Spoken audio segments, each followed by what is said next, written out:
Reform defectors bullying scandal exposed.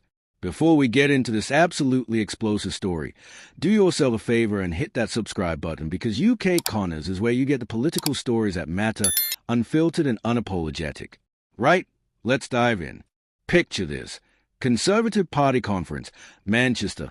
Cameras flashing, delegates milling about with their lanyards and lukewarm coffee, and amidst all that manufactured unity, someone's jumping ship. Robbie Lammers, a former Tory aide who worked directly for then-party chairman Richard Holden, decides that's a perfect moment to announce his defecting to Reform UK. Dramatic timing, wouldn't you say? He told the press it was a long time coming, that he felt like the odd one out, the square peg in a round hole. How very poetic.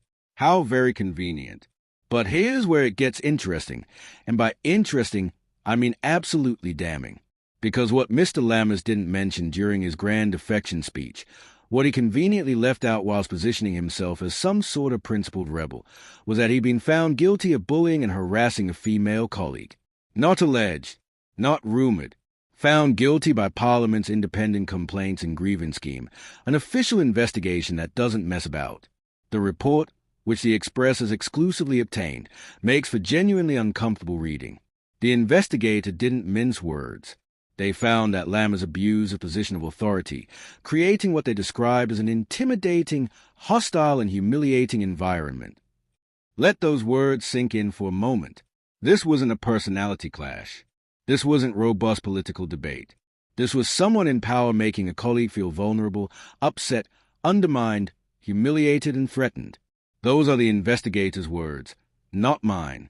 A witness to one incident reported that Lammers raised his voice, waved his arms about, wrongly accused the staff of complaining about office matters, and then, in what can only be described as a staggeringly inappropriate power play, told he'd sacked most of his former employees and would not be scared to sack another. Imagine being on the receiving end of that. You're trying to do your job, and someone's literally threatening your livelihood because they can. Now, you might think that's where the story ends, but oh no, we're just getting started.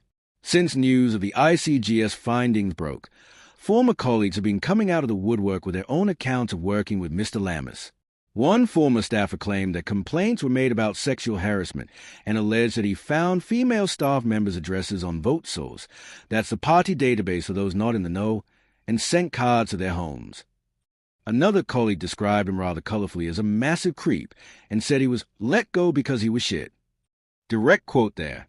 Now, it's important to note that the Express hasn't seen independent evidence to substantiate the VoteSource allegation specifically, but the pattern of behavior being described by multiple sources certainly paints a picture, doesn't it? And it's not a flattering one. So what does Mr. Lammers have to say about all this? Does he acknowledge the ICGS findings? Does he express any remorse for making a colleague's working life miserable? Does he reflect on how his behavior might have contributed to a toxic workplace environment? Absolutely not.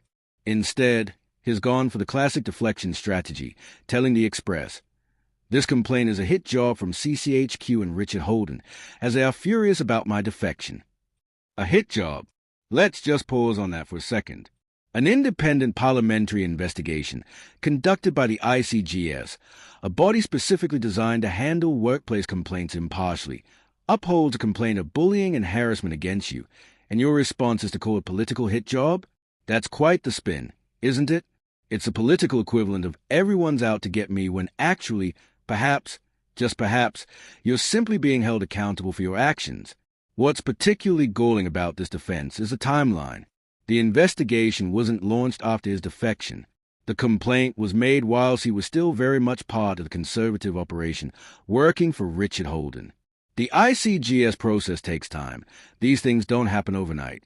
So to suggest this is some sort of revenge plot orchestrated because he dared to leave the Tories is, to put it mildly, a stretch of Olympic proportions.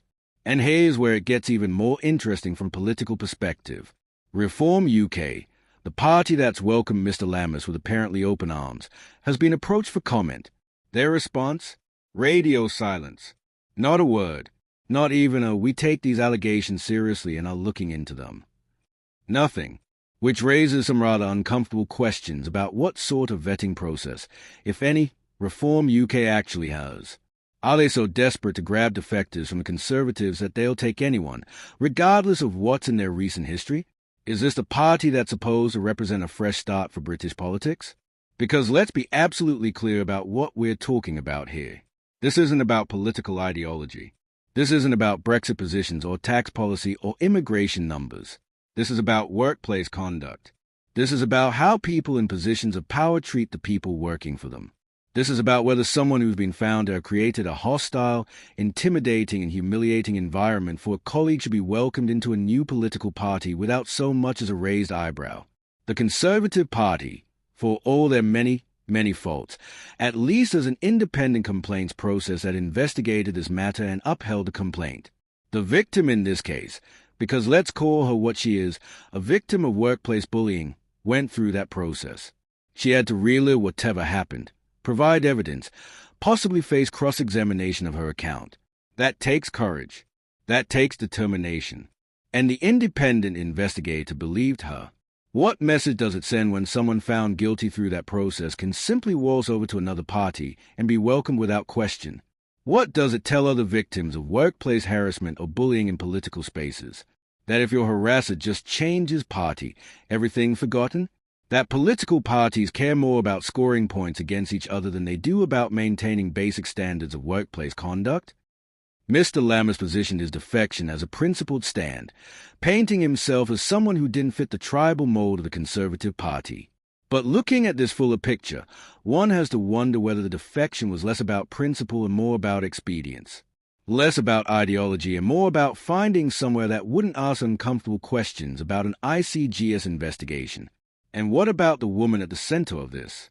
The one who was left feeling vulnerable, upset, undermined, humiliated, and threatened? Where's her voice in all of this? She's done everything right. She made a complaint through the proper channels. The investigation vindicated her. Yet she's watching a former colleague not face any real consequences, instead being treated to a political fresh start and media appearances talking about his brave decision to leave the Conservatives. The parliamentary spokesperson's statement that the ICGS operates on the basis of confidentiality for the benefit of all parties is entirely proper, but it does create a situation where perpetrators can move on whilst victims remain in the shadows. It's a systemic problem that goes well beyond this individual case, but this case certainly highlights it. This story matters because it's not just about one individual's misconduct. It's about accountability in politics, or the lack thereof. It's about whether political parties actually care about workplace culture or whether it's all just window dressing. It's about whether someone can abuse a position of authority, be found guilty of doing so through an independent process, and then simply change their political colors and carry on as if nothing happened. The British political establishment has spent years talking about cleaning up its act, about taking workplace misconduct seriously, about ensuring that Westminster isn't a hostile environment for the people who work there.